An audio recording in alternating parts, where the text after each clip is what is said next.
Hello student, this is Shivani Chauhan. Welcome to easy path education. आज हम बात करेंगे, आज हम क्वेश्चंस करेंगे 50 questions of your unit philosophy and foundation of education. तो आपकी जो फर्स्ट यूनिट है उसके हम मोस्टली टॉपिक्स इस यूनिट में या फिर इस वीडियो में कवर कर लेंगे बहुत अच्छे से। आज के जो क्वेश्चंस होंगे वो इजी टू मॉडरेट होंगे, ताकि आपका एक बेस बनता रहे कि आपको लगे कि यस, आपने जो पढ़ा है वीडियोस के थ्रू, मेरी वीडियोस के थ्रू, वो आपको आता है। क्योंकि आप ये वीडियो भी तभी देखना जब आपके कॉन्सेप्ट्स क्लियर हो। ओके, सो ये JKPSC lecturer education test series है, फर्स्ट सीरीज़ है। ये यूजीसी नेट के लिए भी यूज़फुल है, और जो जेकेपीएससी की तैयारी कर रहे हैं उनके लिए तो ऑब्वियसली, और जो भी अदर स्टेट एग्जाम की तैयारी कर रहे हैं टीचिंग से रिलेटेड, उनके लिए भी। स्टार्ट करते हैं विदाउट वेस्टिंग द टाइम। इससे पहले आप चैनल को सब्सक्राइब करना ना भूलिएगा। देखो, पहले देखते हैं फर्स्ट क्वेश्चन को। The statement education is a dynamic side of philosophy which means. जो क्वेश्चंस होंगे वो हिंदी और इंग्लिश दोनों मीडियम में होंगे। सो बेसिकली जो इंग्लिश हिंदी मीडियम को जानते हैं, जिनको हिंदी आती है या फिर हिंदी में जो पेपर अटैम्प्ट करेंगे, उनके लिए भी यूजफुल हो। ओके, तो statement education is a dynamic side of philosophy क्या दर्शाती है या फिर क्या मतलब है? क्या उसका मतलब philosophy is static, education is changing है? Education applies philosophical ideas in practice? Philosophy and education are unrelated, और education is only for philosophers? तो हिंदी में भी देख लेते हैं, फिर उसके बाद टाइमर स्टार्ट करेंगे। शिक्षा दर्शन का गतिशील पक्ष है। कथन का अर्थ है, क्या अर्थ है? दर्शन स्थिर है, शिक्षा परिवर्तनशील है।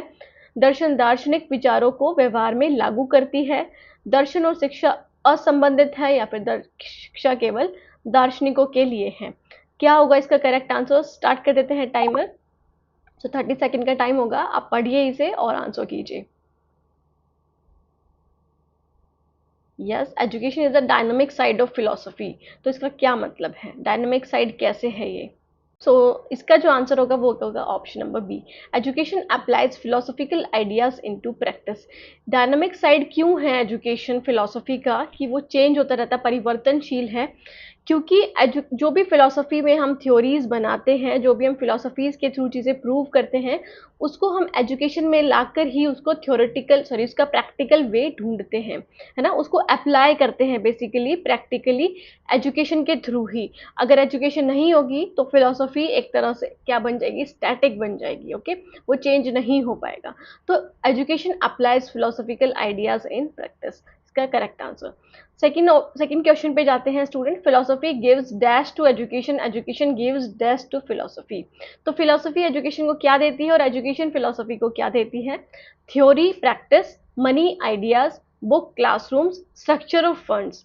ओके, हिंदी में भी देख लो, हिंदी मीडियम वाले स्टूडेंट इस पे पोज कर लेना और फिर अपना आंसर करना। ओके, तो दर्शन शास्त्र शिक्षा को डैश देता है, शिक्षा दर्शन शास्त्र को डैश देती है। सिद्धांत अभ्यास, धन विचार, पुस्तकें, कक्षाएं, संरचना, निधि। ओके, बताइए अपना आंसर कीजिए स्टूडेंट्स। आपके आंसर्स इस वीडियो को देखते टाइम कमेंट में ज़रूर टाइप होने चाहिए, ताकि मुझे पता चले कि आप कितना प्रैक्टिस कर रहे हैं। ओके, इस वीडियो को मैं बेसिकली प्रीमियर में स्टार्ट कर दूंगी, ताकि आप आसानी से देख सकें और मैं भी आपका रिप्लाई कर सकूं। Times up.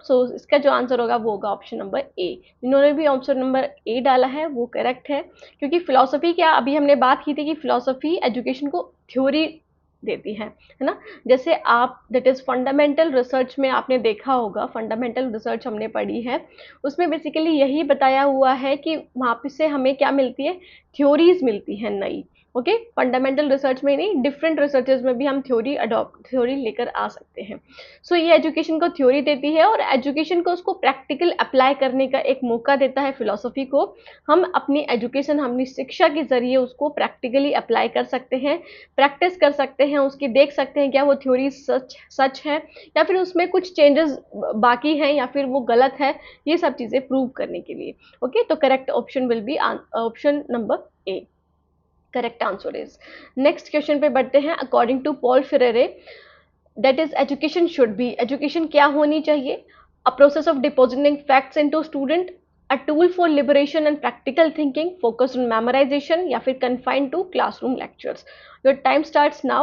हिंदी में भी देख लेते हैं स्टूडेंट्स। पॉल फ्रेरे के अनुसार शिक्षा कैसी होनी चाहिए? छात्रों में तथ्य जमा करने की एक प्रक्रिया, मुक्ति और आलोचनात्मक सोच के लिए एक उपकरण, याद करने पर केंद्रित, कक्षा, व्याख्यान या तक सीमित। ओके, आंसर कीजिए। जो इंग्लिश मीडियम वाले बच्चे हैं वो यहाँ से आंसर कर सकते हैं, हिंदी मीडियम वाले बच्चे हिंदी को पोज करके फिर आंसर कर सकते हैं। अपना आंसर दीजिए कि पॉल फ्रेरे के अकॉर्डिंग एजुकेशन कैसी होनी चाहिए। सो स्टूडेंट, आपका टाइम होता है, अब आपका टाइम होता है खत्म। सो इसका जो आंसर होगा ऑप्शन नंबर बी होगा। Okay, a tool for liberation and critical thinking. So Paul Freire जिन्होंने क्रिटिकल पैडागोजी के बारे में बात करी थी, इन्होंने क्रिटिकल पैडागोजी का कॉन्सेप्ट भी दिया था, जिसमें इन्होंने बोला था कि बच्चे एक पैसिव लर्नर नहीं एक्टिव लर्नर बन के सीखे। वो कैसे सीखे? डिस्कवर करके चीज़ों को, नए क्वेश्चंस पूछ के, प्रॉब्लम सॉल्विंग अप्रोच को यूज़ करके। तो एजुकेशन को इन्होंने एक लिबरेशन का, मोक्ष की प्राप्ति माना है कि आप एजुकेशन के थ्रू बहुत सारी चीज़ें जान सकते हैं और उससे आपकी क्रिटिकल थिंकिंग, आलोचनात्मक चिंतन भी बढ़ता है, आलोचनात्मक सोच भी बढ़ती है। तो उसके लिए एक अप्रोच है क्या? पॉल फ्रेरे की, that is critical pedagogy.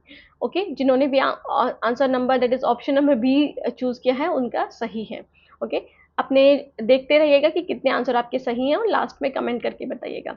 So pragmatist believes that knowledge, कि प्रैग्मेटिस्ट क्या बिलीव करते हैं कि नॉलेज कैसी होनी चाहिए? Is fixed for all time, is true if it is work in practical life, comes only for from scriptures, is based on memorisation. तो क्या होगा करेक्ट आंसर? टाइम स्टार्ट होता है आपका। और इसमें हिंदी मीडियम वाले बच्चे भी देख सकते हैं। व्यवहारवादियों का मानना है कि ज्ञान कैसा होना चाहिए? निश्चित होना चाहिए, व्यवहारिक जीवन में काम करता है या तो सत्य है, यदि व्यवहारिक जीवन में काम करता है तो केवल शास्त्रों से आता है, याद करने पर आधारित है। So correct answer will be option number what? बताइए जल्दी से, अपना आंसर टाइप कीजिए। सो स्टूडेंट, आई होप सो कि आपने आंसर्स लिख दिए होंगे। सो जो आपका टाइम है वो खत्म होता है। So answer will be option number B. Pragmatist believe करते हैं कि is true if it is work in practical life. So basically pragmatist में क्या है कि आप चीज़ों को प्रैक्टिकली अप्लाई करके देख सको, वही रियल नॉलेज है। ओके, जिसको आप अप्लाई करके सीख सको, जिसको आप देख सको कि इसको कैसे अप्लाई कर सकते हो अपनी रियल लाइफ में, रियल लाइफ से रिलेटेड, प्रैक्टिकल नॉलेज से रिलेटेड, वही प्रैग्मेटिस्ट बिलीव करते हैं।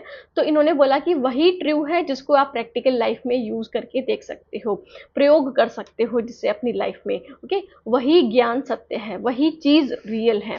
सो इन्होंने यही बोला था। तो option number B will be the correct answer. तो यदि यह व्यवहारिक जीवन में काम करता है तो सत्य है। ओके, मतलब आपकी प्रैक्टिकल लाइफ में, रियल लाइफ में जो आप अप्लाई कर सको उसे। So the next one is the in Sankhya philosophy the two ultimate realities are. Sankhya philosophy में क्या अल्टीमेट रियलिटीज किसको माना है कि परम सत्य या फिर जो सही है ना, जो क्या है वास्तविकताएं हैं, उनको क्या माना है? सो ब्रह्मा और आत्मा, पुरुष और प्रकृति, धर्म और कर्म, माया और मोक्ष। तो करेक्ट आंसर विल बी यही बोला जाएगा हिंदी में भी। तो जो हिंदी मीडियम वाले बच्चे हैं उन वो भी देख सकते हैं। ओके, तो क्या इन्होंने अल्टीमेट रियलिटी माना है? Your time starts now.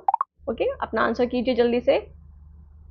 Sankhya philosophy में बेसिकली टू अल्टीमेट रियलिटीज क्या हैं?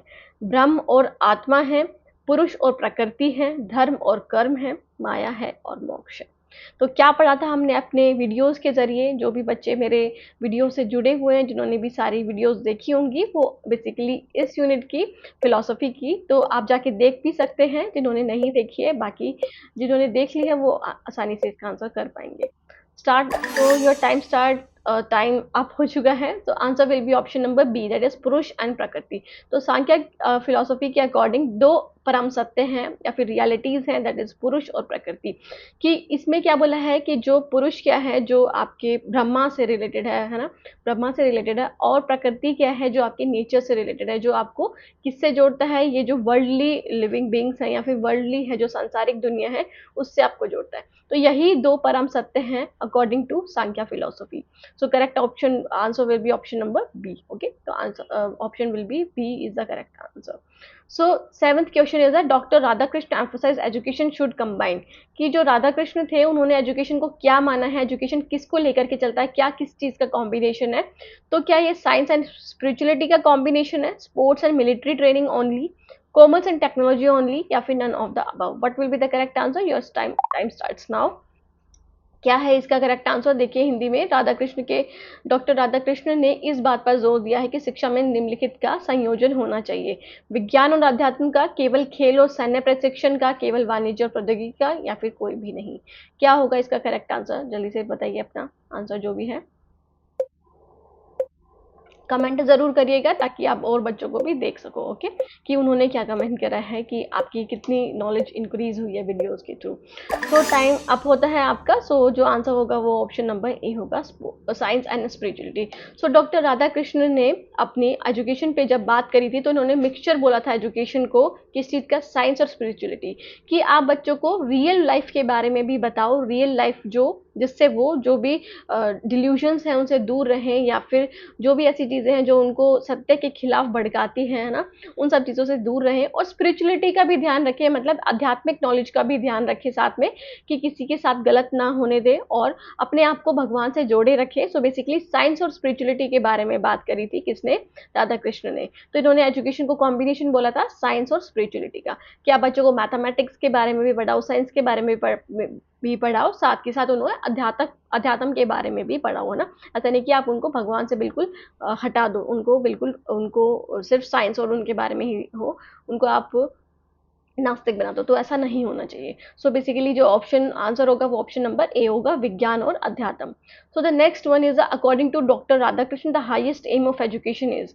तो राधाकृष्ण के अकॉर्डिंग हाईएस्ट एम ऑफ क्या होना चाहिए एजुकेशन का? इकोनॉमिक डेवलपमेंट होना चाहिए, self realisation and service to humanity होना चाहिए, लर्निंग फॉरेन लैंग्वेजेस ओनली, या फिर पासिंग कॉम्पिटिटिव एग्जाम्स। ओके, क्या होगा correct answer? So your time starts now. Okay, so Hindi में भी देख लेते हैं इसे। डॉक्टर राधाकृष्ण के अनुसार शिक्षा का सर्वोच्च उद्देश्य है आर्थिक विकास, आत्म साक्षात्कार और मानवता की सेवा, केवल विदेशी भाषाएं सीखना, या फिर प्रतियोगी परीक्षाएं उत्तीर्ण करना। क्या होगा करेक्ट आंसर? जल्दी से बताइए।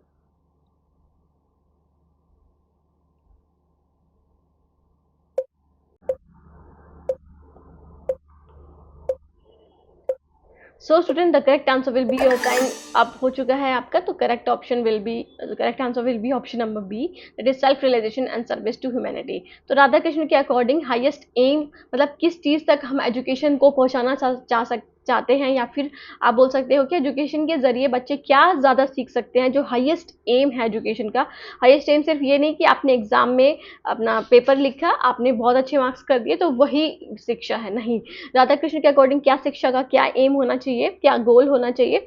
तो सेल्फ रियलाइजेशन होनी चाहिए, और आप सर्विस कर सको ह्यूमैनिटी की, मतलब service to humanity in the sense कि आपके अंदर मानवता हो, आप लोगों की भलाई के बारे में सोचो, ओके, सिर्फ अपनी भलाई के बारे में नहीं, और आत्म साक्षरता है, आप खुद के बारे में जानो, सेल्फ अवेयरनेस आए आपके अंदर, और रियलाइज करो कि क्या परम सत्य है, किस चीज़ों से आपको कनेक्ट करती है एजुकेशन, और मानवता की सेवा करो। ओके, तो यही करेक्ट आंसर होगा, option number B is the correct answer. Okay, next is the, ये है अब असर्शन और रीजन वाले क्वेश्चन। ये है असर्शन और ये है रीजन, मतलब ये आपको दो स्टेटमेंट मिलेंगी इसमें, कि फर्स्ट क्या होगा, फर्स्ट आपकी स्टेटमेंट होगी और उसका रीजन ये है कि नहीं है वो आपको बताना है।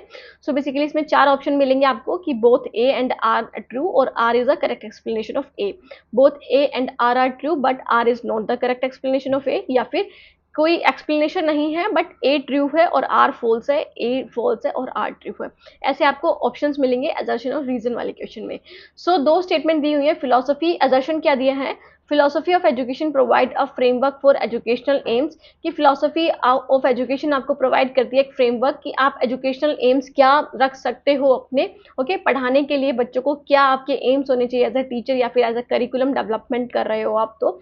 और रीजन क्या रखा है? रीजन क्या होता है? आप जब भी रीजन देते हो तो क्या लगाते हो? ऑलमोस्ट बिकॉज लगाते हो। अगर ये बिकॉज परफेक्ट बैठ रहा है तो आप यस बोल सकते हो कि ये एक्सप्लेनेशन तो है, अब सही है गलत है वो आपको आपकी नॉलेज पे डिपेंड करता है। So without philosophy education become directionless, की फिलोसफी के बिना एजुकेशन जो है वो डायरेक्शनलेस बन जाती है, कि उसका कोई भी डायरेक्शन नहीं होती है, कहाँ जाना है कहाँ नहीं जाना वो आपको नहीं पता होता है।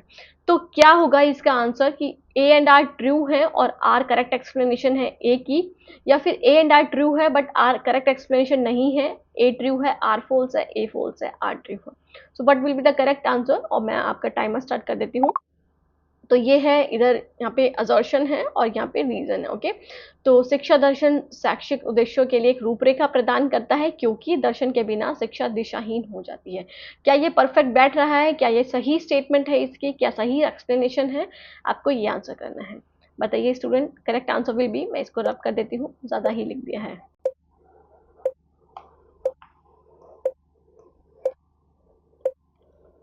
So student, your time is up. तो बेसिकली इसका आंसर होगा option number A, that is the both A and R true and R is the correct explanation of A. तो हमने देखा था कि फिलोसफी और एजुकेशन दोनों ही एक दूसरे से कनेक्टेड हैं। एक थ्योरी प्रोवाइड करता है तो दूसरा प्रैक्टिकल अप्रोच को प्रोवाइड करता है, प्रैक्टिकलिटी देता है फिलोसफी को, कि आगे हम उसमें कुछ चीज़ें नई जोड़ करके अप्लाई कर सकें, नए ट्रूथ का या फिर नई डिस्कवरी कर सके, और नए ट्रूथ का हम आगे पता कर सके। So basically philosophy of education एक तरह से फ्रेमवर्क है एजुकेशनल एम्स का। जो भी हम एम्स रखते हैं एजुकेशन में, क्या हमारे एम्स होने चाहिए, वो फिलोसफी ऑफ एजुकेशन पे ही डिपेंड होते हैं, क्योंकि फिलोसफी के बिना एजुकेशन एक डायरेक्शनल लेस बन जाएगी। अगर आपके पास कोई फिलोसफी नहीं होगी, आपके पास कोई दर्शन शास्त्र या फिर कोई नजरिया ही नहीं होगा, हम सिंपल टर्म में बात करें, तो आप कैसे बच्चों को क्या पढ़ाएंगे, क्या आपके एम्स होंगे, क्या बच्चों को पढ़ाने के एम्स होंगे, क्या बच्चे सीख पाएंगे, उन सब चीज़ों के बारे में आप नहीं पता लगा पाएंगे। सो option number A will be the correct, कि एक्सप्लेनेशन भी है और दोनों स्टेटमेंट ट्रू भी है। ओके, आंसर बी लिखते रहिएगा जो आपने ऑप्शन चूज करे हैं। उसके बाद हम आ जाते हैं 10th क्वेश्चन पे, दैट इज पॉल फ्रेरे और supported the banking concept of education. तो इन्होंने बैंकिंग कॉन्सेप्ट को सपोर्ट किया था, और ही believe that education student should be passive recipient of knowledge, कि इन्होंने ये मानते थे कि स्टूडेंट जो है वो पैसिव रेसिपिएंट है किसके, नॉलेज के। तो क्या होगा करेक्ट आंसर? क्या इसका असर्शन और रीजन ट्रू है और एक्सप्लेनेशन है ये इसकी सही? ए एंड आर ट्रू है, but R is not correct explanation of A is true, R is false, A is false, R is true. तो क्या होगा correct answer?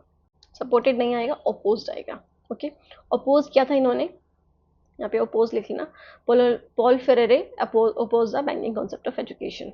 What will be the correct answer? आप अपना answer कीजिए comment section में, या फिर आप अपने पास नोटबुक लेके बैठ सकते हैं, वहाँ पर आप अपने आंसर्स को लिख सकते हैं, राइट डाउन कर सकते हैं।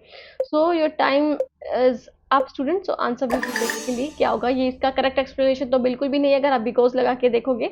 सबसे पहली बात तो फर्स्ट जो अगर यहाँ पे ओपोज लगाते तो ये सही है फर्स्ट स्टेटमेंट, और सेकंड स्टेटमेंट क्या है, फॉल्स है। इन्होंने पैसिव रेसिपिएंट नहीं माना था स्टूडेंट को माना था इन्होंने एक्टिव रेसिपिएंट, कि बच्चे खुद अपना नॉलेज का निर्माण करके सीख सकते हैं। मतलब क्रिटिकल थिंकिंग को बेसिकली इन्होंने, क्रिटिकल पैडागोजी को बेसिकली इन्होंने सपोर्ट किया था, बैंकिंग कॉन्सेप्ट को सपोर्ट नहीं किया था। सो बेसिकली जो आर है वो ट्रू है, ओके, और जो ए है वो ट्रू है और आर है फॉल्स है, पैसिव नहीं रेसिपिएंट को माना था। So option number C will be the correct answer. Okay, A is true, R is false. So student, next is a realism focus on preparing learner for real world. It emphasize subjects that have practical utility in life. तो इसको क्या because लगा के कर सकते हैं, realism focus on preparing learner for real world, कि realism जो है वो focus करती है किस पे, कि learners को real world के लिए prepare करती है, क्योंकि it emphasize subjects that are practical utility in life, कि वो उसी सब्जेक्ट पे फोकस करती है जिसका आप प्रैक्टिकली उसको अप्लाई करके देख सको, जो आपको सत्य दिख रहा है वो चीज़ें आप सिर्फ कर सकते हो। सो बेसिकली मैं यहाँ पे टाइमर स्टार्ट कर देती हूँ, आप आंसर कीजिए। बाकी आप हिंदी मीडियम वाले बच्चे जो हैं वो भी देख सकते हैं। यथार्थवाद शिक्षार्थियों को वास्तविक दुनिया के लिए तैयार करने पर केंद्रित है। यह उन विषयों पर जोर देता है जिनकी जीवन में व्यवहारिक उपयोगिता है। ओके, तो करेक्ट आंसर क्या होगा स्टूडेंट? आंसर कीजिए अपने कमेंट बॉक्स में। सो बेसिकली अगर हम देखें तो मैं ये टाइम स्टार्ट कर देती हूँ। तो first option will be the correct, कि both A and R true and R is the correct explanation of A, कि रियलिज्म किस पे फोकस करता है, जो सत्य है, जो चीज़ें आपको दिख रही हैं। यथार्थवाद मतलब जो आपको दिखती हैं चीज़ें, वही चीज़ों को सपोर्ट करता है रियलिज्म, और ये एम्फेसाइज करता है किस पे, जिसकी आप प्रैक्टिकल यूटिलिटी, प्रैक्टिकल उसकी उपयोगिता जान सको, है ना, कि प्रैक्टिकल वे में आप उसे कैसे यूज कर सकते हो। So basically both A and R true and R is the correct explanation of A. Next question is the question number 12, that is according to Vedanta knowledge of physical world is the highest goal, कि physical world की knowledge होना highest goal है, और इसका जो reason दिया हुआ है वो क्या है, Vedanta prioritize self realization through unity and Brahma. तो क्या होगा करेक्ट आंसर? बेसिकली आप इसे अगर अच्छे से देखोगे तो इन्होंने क्या वेदांत फिलोसफी ने फिजिकल वर्ल्ड को सच्चाई माना था, क्या उन्होंने बोला था कि नॉलेज जो है उसका जो हाईएस्ट गोल है वो फिजिकल वर्ल्ड होना चाहिए, मतलब ये जो सांसारिक दुनिया है ना, ये माया है, इल्यूजन्स है, इनको इन्होंने माना था? नहीं, नहीं माना था। तो आप आंसर को देखते ही, आपके क्वेश्चन या ऑप्शन को देखते ही आप सही आंसर कर सकते हो। फिजिकल वर्ल्ड को नहीं बेसिकली इन्होंने माना था, स्पिरिचुअल आप बोल सकते हो। ओके, ब्रह्मा के बारे में इन्होंने बोला था, तो ए तो बिल्कुल ही क्या है, फॉल्स है। बाकी आगे देखते हैं। Vedanta prioritize self realization through unity and Brahma. So basically ये सही है कि यूनिटी और एकता और ब्रह्मा के जरिए इन्होंने बोला था कि सेल्फ रियलाइजेशन मिल सकती है, आत्म साक्षात्कार आपको मिल सकता है। सो आर इसका करेक्ट ऑप्शन है, R is true and A is the fourth option, number D will be the correct answer. Okay, तो आप इसे पोज करके देख सकते थे। हिंदी मीडियम वाले बच्चे यहाँ से देख सकते हो। वेदांत के अनुसार भौतिक जगत का ज्ञान सर्वोच्च लक्ष्य है। वेदांत ब्रह्मा के साथ एकता के माध्यम से आत्म साक्षात्कार को प्राथमिकता देता है। Okay, so the next one is the, ये यहाँ पे मैच द फॉलोइंग वाले क्वेश्चन है। मैंने यहाँ पे ऑप्शंस नहीं दिए, आपको खुद ही चूज करने हैं। ऑप्शन दे देंगे तो आपको अच्छे से समझ नहीं आएगा। अगर आपने अच्छे से कॉन्सेप्ट पढ़े हुए हैं तो आप इजीली इस क्वेश्चन को कर सकते हो। सो पॉल फ्रेरे किस आइडिया से रिलेटेड है? यहाँ पे थिंकर्स दिए हुए हैं, यहाँ पे आइडियाज दिए हुए हैं। तो क्या होगा करेक्ट आंसर? मैं इसमें टाइमर स्टार्ट कर देती हूँ, आप इसका आंसर करिए। ओके, हिंदी मीडियम वाले भी देख सकते हैं कि पॉल फ्रेरे ने क्या दिया था और ये सब चीज़ें आप हिंदी मीडियम वाले यहाँ पे पोज करके देख सकते हैं। बाकी इंग्लिश मीडियम वाले यहाँ पे टाइमर स्टार्ट है, 20 सेकंड्स हो चुके हैं। बेसिकली 30 सेकंड्स का टाइमर है यहाँ पे, मैं ये बताना भूल गई आपको। सो पॉल फ्रेरे ने क्या कॉन्सेप्ट दिया था? इवान लिच ने क्या दिया था? डॉक्टर एस राधाकृष्ण ने और जॉन डीवी ने। अगर आपको अब यहाँ पे आपको एक से काम इसलिए के सारे पता होने चाहिए, है ना। सो अगर हम देखें तो पॉल फ्रेरे ने, अगर टाइम आप हो चुका है आपका, तो पॉल फ्रेरे की बात करें तो इन्होंने किसके बारे में बात की थी? हम, मैं आपको पहले ही बता चुकी हूँ कि किसके बारे में, क्रिटिकल पेडागोजी के बारे में बात करी थी, क्रिटिकल एजुकेशन के बारे में बात करी थी कि कैसे आप बच्चों को प्रॉब्लम सॉल्विंग अप्रोच के थ्रू, रियल वर्ल्ड लाइफ के थ्रू पढ़ा सकते हो। उनको प्रैक्टिकल चीज़ों के बारे में, उनके अंदर क्वेश्चंस आए हैं ना, उनके माइंड में क्वेश्चंस आए, उन सब चीज़ों के थ्रू आप कैसे पढ़ा सकते हो। इवान लिच की बात करें तो इन्होंने डी स्कूलिंग ऑफ सोसाइटी की बात करी थी कि आप क्या करो, इंस्टीट्यूशनलाइज जो एजुकेशन है, जो ये इंस्टीट्यूशंस बने हुए हैं उन सबको बंद करके, उन सब मतलब वो सारे नहीं होने चाहिए। बेसिकली आप बच्चों को मोरल एजुकेशन के थ्रू सिखाओ, बच्चों को घर में बैठ करके, घर में रह करके सिखाया जाए बच्चों को, है ना, एजुकेशन। तो उसके बारे में बात करी थी। डॉक्टर एस राधाकृष्ण की बात करें तो इन्होंने किसके बारे में बोला था? Education for spiritual human unity, है ना, कि एजुकेशन कैसी होनी चाहिए? स्पिरिचुअल ह्यूमन यूनिटी होनी चाहिए, मतलब आपको अध्यात्म की तरफ लेकर जाए, साथ ही साथ आपको एकता की ओर बढ़ाए। ओके, सो जॉन डीवी की बात करें तो इन्होंने, ये प्रैग्मेटिस्ट थे बेसिकली, जो प्रैक्टिकल वे ऑफ लाइफ के बारे में बोलते थे। सो इन्होंने बोला था लर्निंग थ्रू एक्सपीरियंस, बच्चे कैसे सीख सकते हैं? एक्सपीरियंस के थ्रू सीख सकते हैं। तो अगर हम ए की बात करें तो ए का करेक्ट ऑप्शन क्या होगा? ऑप्शन नंबर 2, है ना। बी का करेक्ट ऑप्शन क्या होगा? ऑप्शन नंबर, आपको इसमें सारे आने चाहिए इसलिए मैंने ऑप्शन नहीं दी यहाँ पे। बी का करेक्ट ऑप्शन ऑप्शन नंबर ए होना चाहिए। और सी का क्या होना चाहिए? सी का होना चाहिए, नहीं है, सी का थर्ड होना चाहिए बेसिकली। और डी का क्या होना चाहिए? फोर्थ। ओके, तो ये इसका करेक्ट पैटर्न होगा। सो the next one is the, यहाँ पे देख लेते हैं, ये फिलोसफी के बारे में है और यहाँ पे फोकस कि कौन सी फिलोसफी किस पे फोकस करती है। आप इसे पढ़िए और आंसर कीजिए। ओके, मैं टाइमर स्टार्ट कर देती हूँ 30 सेकंड का। रियलिज्म किसको फोकस करता है? एग्जिस्टेंशियलिज्म किसको फोकस करता है? प्रैग्मेटिज्म किसको फोकस करता है? सांख्य फिलोसफी किसको फोकस करता है? ओके, बताइए आंसर। ये हिंदी मीडियम वाले देख सकते हैं यहाँ पे, यथार्थवाद, अस्तित्ववाद, व्यवहारिकता और सांख्य फिलोसफी। ओके, स्टार्ट कीजिए, बताइए अपना answer. 14 seconds are left. 10 second, जल्दी से आंसर कीजिए अपना, पढ़िए आराम से, पोज करके पढ़िए बेसिकली।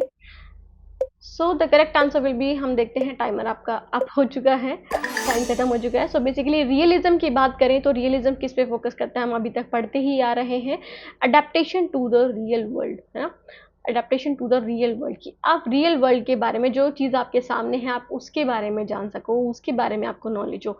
एग्जिस्टेंशलिज्म की बात करें तो बेसिकली ये बात करते हैं फ्रीडम एंड पर्सनल चॉइस, कि हर किसी का कुछ अस्तित्व है, उनकी फ्रीडम है, वो अपने चॉइस के अकॉर्डिंग चीज़ें कर सकते हैं, है ना, फ्रीडम है और पर्सनल चॉइस है उनकी। प्रैग्मेटिज्म की बात करें तो एक्टिविटी बेस्ड लर्निंग पे फोकस करते हैं कि बच्चों को एक्टिविटी करके प्रैक्टिकल लाइफ से जोड़ करके चीज़ें सिखाई जाए। और सांख्य की बात करें तो पुरुष और प्रकृति, है ना। हमने पढ़ा भी था, फर्स्ट क्वेश्चन जो था हमारा बेसिकली फर्स्ट या सेकंड, उसमें यही था कि पुरुष और प्रकृति पे फोकस करते हैं, क्या सांख्य फिलोसफी, दो परम सत्य जिन्हें बोला गया था। सो अगर हम इसकी बात करें तो ऑप्शन आंसर नंबर जो ए होगा उसका क्या आंसर होगा, उसका आंसर होगा थर्ड। बी का आंसर क्या होगा, बी का आंसर होगा टू। सी का आंसर प्रैग्मेटिज्म का फर्स्ट, और डी का आंसर क्या होगा, फोर्थ। ओके, तो correct answer will B these. Okay, next ये हिंदी मीडियम वाले बच्चे देख लेना, और उसके बाद आते हैं हम नेक्स्ट क्वेश्चन पे। Which of the following is note method of knowledge in न्याय। तो न्याय के अकॉर्डिंग, न्याय फिलोसफी, जैसे हमने वेदांत फिलोसफी के बारे में पढ़ा था, न्याय फिलोसफी के बारे में आपने नहीं पढ़ा है तो आप देख सकते हैं। ओके, सांख्य फिलोसफी के बारे में पढ़ा था, योगा के बारे में पढ़ा था, उपनिषद के बारे में पढ़ा था। बेसिकली इन सब चीज़ों में जो न्याय फिलोसफी है उसके अकॉर्डिंग मेथड ऑफ नॉलेज कौन सा नहीं है ना। इन्होंने मतलब हर फिलोसफी में अलग अलग मेथड ऑफ नॉलेज है कि जिसके थ्रू आप नॉलेज प्राप्त, ज्ञान प्राप्त कर सकते हो। तो न्याय के अकॉर्डिंग इनमें से कौन सा ऐसा ऑप्शन है जिसके अकॉर्डिंग आप बोल सकते हो कि यहाँ से आप क्या नहीं निकाल सकते, यहाँ से आप नॉलेज नहीं एक्वायर कर सकते। प्रत्यक्ष, जिसको परसेप्शन बोलते हैं, अनुमान इन्फ्रेंस बोलते हैं, उपमान कंपैरिजन बोलते हैं, प्रत्याहार विड्रॉल ऑफ सेंसेस। तो मैं यहाँ पे टाइमर कर देती हूँ आपका 30 सेकंड का।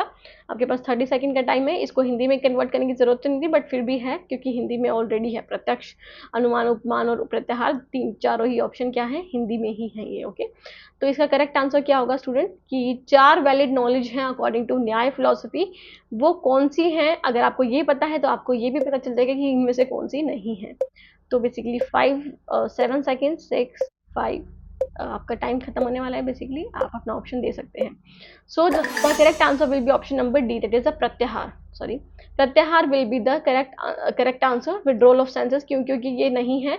कौन कौन से हैं method of knowledge according to Nyaya, प्रत्यक्ष है, दैट इज परसेप्शन है, इन्फ्रेंस भी है, अनुमान, उपमान भी है, और अगर हम बात करें तो डी ऑप्शन क्या होगा, जो होगा वो है वर्बल टेस्टिमनी, मतलब शब्द, किसी ने बोला हो, है ना, किसी ने बोला हो वैलिड सोर्स से। तो बेसिकली वो इनके अकॉर्डिंग चार नॉलेज के तरीके हैं, मेथड्स हैं, वो प्रत्यक्ष, अनुमान, उपमान और वर्बल टेस्टिमनी, या फिर शब्द जिसे बोल सकते हो। मैं इसे अच्छे से लिख देती हूँ, थोड़ी राइटिंग ऐसी ही आती है जल्दी जल्दी में। टेस्टिमनी, जिसको हम हिंदी में क्या बोलेंगे, शब्द। Okay, so the next one is the learning is a process of reconstruction of experience. This definition align with कि learning एक ऐसा प्रोसेस है जिससे हम अपने एक्सपीरियंस को रिकंस्ट्रक्ट कर सकते हैं, पुनर्निर्माण कर सकते हैं, दोबारा से उनको आगे ला सकते हैं। तो रियलिज्म के अकॉर्डिंग है ये, एग्जिस्टेंशियलिज्म के अकॉर्डिंग है, प्रैग्मेटिज्म के, या फिर वेदांत के। मैं यहाँ पे ऑप्शन स्टार्ट कर देती हूँ, आप आंसर कीजिए अपना, किसके अकॉर्डिंग है, हिंदी में देख लेते हैं। सीखना अनुभव के पुनर्निर्माण की एक प्रक्रिया है, या परिभाषा किसके साथ संरेखित है, यथार्थवाद, अस्तित्ववाद, व्यवहारिकता, या फिर वेदांत। क्या होगा correct answer, 15 seconds are left. Correct answer will be what, answer कीजिए। आपको समझ में तो आ रहा होगा ना। बेसिकली मैं यहाँ पे आपको टाइम भी दे रही हूँ ताकि आप अपने आंसर को लिख सकें, अच्छे से समझ सकें क्वेश्चन। आप पोज करके भी कर सकते हैं अगर आपको टाइम कम लग रहा है। ओके, तो ऐसी ही वीडियोस अगर आपको और चाहिए तो आप मुझे बता दीजिए, फिर मैं आगे ये सीरीज को कंटिन्यू रखूंगी हर यूनिट के अकॉर्डिंग। 50-50 क्वेश्चंस करेंगे पहले, फिर हम इसको कॉम्बिनेशन ऑफ सारे यूनिट्स को फिर हम करेंगे एक वीडियो में। ओके, उसको हम एक तरह से मैराथन बोल सकते हैं। सो इसका जो करेक्ट आंसर होगा, आपका टाइम खत्म हो चुका है, तो बेसिकली इसका आंसर होगा प्रैग्मेटिज्म। प्रैग्मेटिज्म फोकस करता है किस पे, कि आप लर्निंग एक ऐसा प्रोसेस है जिससे आप अपने एक्सपीरियंस को रिकंस्ट्रक्ट कर सकते हो। कैसे, उसको प्रैक्टिकली अप्लाई करके, है ना, उसको रियल लाइफ में देख करके, प्रैक्टिकली मतलब एक्टिविटी के अकॉर्डिंग आप जब करोगे तो जो भी आपके एक्सपीरियंस है उसको रिकंस्ट्रक्ट कर सकते हो। क्या पता आज आपका एक्सपीरियंस कैसा था, दूसरे दिन कुछ और हो, है ना। तो अपने एक्सपीरियंसेस के जरिए, अपने अनुभवों के जरिए आप अपने लर्निंग को रिकंस्ट्रक्ट कर सकते हो। तो ये प्रैग्मेटिज्म के द्वारा अलाइन करता है, या प्रैग्मेटिज्म से अलाइन करती है ये definition. So the next one is the in existential classroom the teacher role is primary. तो टीचर का क्या रोल है, एन ऑथोरिटेरियन फिगर होता है, फैसिलिटेटर ऑफ सेल्फ डिस्कवरी होता है, स्ट्रिक्ट डिसिप्लिनेरियन होता है, या फिर ट्रांसमीटर ऑफ फिक्स्ड नॉलेज होता है। तो क्या होगा करेक्ट आंसर, और स्टूडेंट आंसर कीजिए। अस्तित्ववादी कक्षाओं में, मैं यहाँ पे इसका टाइमर स्टार्ट कर देती हूँ। अस्तित्ववादी कक्षाओं में शिक्षक की भूमिका मुख्य रूप से है, क्या है, एक सत्तावादी व्यक्ति, आत्म खोज का सूत्रधार, एक सख्त अनुशासक, या फिर निश्चित ज्ञान का प्रेषक। क्या होगा करेक्ट आंसर, बताइए। आपका टाइमर स्टार्ट है ऑलरेडी, आप आंसर कीजिए। एक्चुअली क्लासरूम में टीचर का क्या रोल होता है बेसिकली। सो अगर हम बात करें, टाइमर तो आप ही कर देते हैं, आपने आंसर कर ही दिया होगा। तो बेसिकली आंसर होगा ऑप्शन नंबर बी, एक फैसिलिटेटर ऑफ सेल्फ डिस्कवरी, कि बच्चों को वो फैसिलिटेट करे, बच्चों को बढ़ावा दे कि वो खुद से ही चीज़ों को खोजे, है ना, अपने किसके अकॉर्डिंग, अपने इंटरेस्ट के अकॉर्डिंग, बच्चे अपने पेस के अकॉर्डिंग काम कर सके, ऐसा नहीं कि उन पे कोई जोर दबाव दिया जाए। तो टीचर का रोल होगा कि वो गाइड करे बच्चों को बढ़ावा दे कि आप अपनी चीज़ों को अपने क्षमता के अकॉर्डिंग सर्च कर सको, खोज कर सको उन सब चीज़ों की। तो आत्म खोज का सूत्रधार माना है शिक्षक की भूमिका।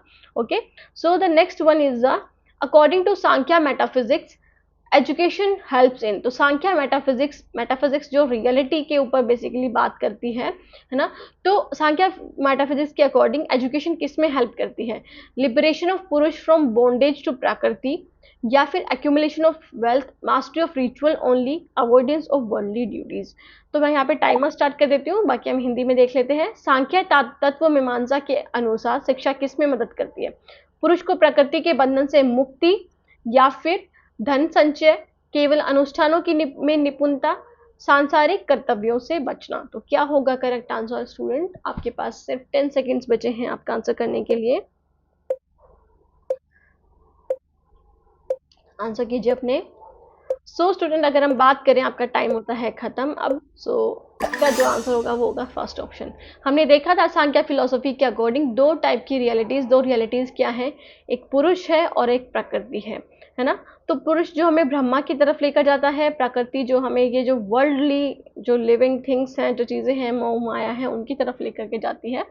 तो लिबरेशन ऑफ पुरुष फ्रॉम बॉन्डेज टू प्रकृति, कि आपको क्या करना, पुरुष को प्रकृति के बंधन से मुक्ति देना। तो उसमें हेल्प करती है हमें सांख्या मेटाफिजिक्स, हमें बताती है कि कैसे ये दोनों अलग हैं, इन दोनों का पहले तो कॉम्बिनेशन होता है, और कैसे आप सांख्या फिलोसफी के जरिए, सांख्या अगर आप एजुकेशन में जाओगे, एजुकेशन प्राप्त करोगे, तो आप इन दोनों चीज़ों से, मतलब इन दोनों को हटा सकते हो, मुक्त कर सकते हो इनके बंधन को अपनी लाइफ से। Okay, next is which principle of pragmatism directly affect curriculum design. तो कैसे प्रैग्मेटिज्म जो प्रिंसिपल है वो करिकुलम डिजाइन को अफेक्ट करता है। तो curriculum should be subject centred, curriculum should be rigid and uniform होना चाहिए, फ्लेक्सिबल होना चाहिए, integrating activities from real life होना चाहिए, या फिर curriculum should avoid vocational skills. तो क्या होगा करेक्ट आंसर स्टूडेंट, मैं यहाँ पे आपका टाइमर सेट कर देती हूँ 30 सेकंड्स का। ओके, हिंदी मीडियम वाले बच्चे भी देख सकते हैं। व्यवहारिकता का कौन सा सिद्धांत पाठ्यक्रम डिजाइन को सीधे प्रभावित करता है। पाठ्यक्रम विषय केंद्रित होना चाहिए, पाठ्यक्रम कठोर और एक रूप होना चाहिए, पाठ्यक्रम लचीला होना चाहिए, वास्तविक जीवन की गतिविधियों को एकीकृत करना चाहिए, पाठ्यक्रम में व्यावसायिक कौशल से बचना चाहिए। तो क्या होगा करेक्ट आंसर, आंसर कीजिए स्टूडेंट, आपके पास सिर्फ 5 सेकंड्स बचे हैं। So student option number that is C is the correct answer. Curriculum flexible होना चाहिए प्रैग्मेटिज्म के अकॉर्डिंग, कि आप उसमें लचीलापन लाओ और वो रियल लाइफ से इंटीग्रेट होकर के, रियल लाइफ में से जुड़ करके होना चाहिए आपका जो पाठ्यक्रम है। जो भी चीज़ें आप सब्जेक्ट्स यूज़ करोगे बच्चों को एजुकेशन में, वो ऐसे होने चाहिए जो वो अपनी रियल लाइफ से जोड़ सके, कनेक्ट कर सके। Okay, the next one is the which statement best define philosophy of education. तो कौन सी स्टेटमेंट ऐसी है जो फिलोसफी ऑफ एजुकेशन को बहुत अच्छे से डिफाइन कर सकती है। Collection of teaching methods, application of philosophical principles to education, educational psychology in practice, a historical study of education only। तो जब भी अगर आप देखो किसी भी क्वेश्चन में अगर ओनली जैसे कॉन्सेप्ट आ जाए, टाइमर स्टार्ट हो चुका है, ओनली जैसे कॉन्सेप्ट आ जाए तो उससे थोड़ा बचना चाहिए अगर आपको करेक्ट आंसर पूछा है उसमें, है ना। ओनली में एक लिमिट सा बांध दिया जाता है, वो ऑप्शन बहुत कम चांसेस ऐसे होते हैं जहाँ पे वो करेक्ट माना जाता है।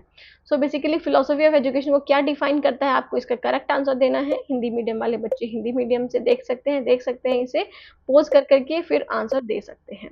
ओके, 4 3 2 और 1 आपका टाइम होता है खत्म। तो बेस्ट डिफाइन क्या कर सकते हैं फिलोसफी ऑफ एजुकेशन को, कि application of philosophical principles to education, कि जो फिलोसॉफिकल प्रिंसिपल्स हैं, है ना, जो ये मेटाफिजिक्स है या फिर एपिस्टेमोलॉजी है, एक्सियोलॉजी है, इसको आप अप्लाई कर सको एजुकेशन में।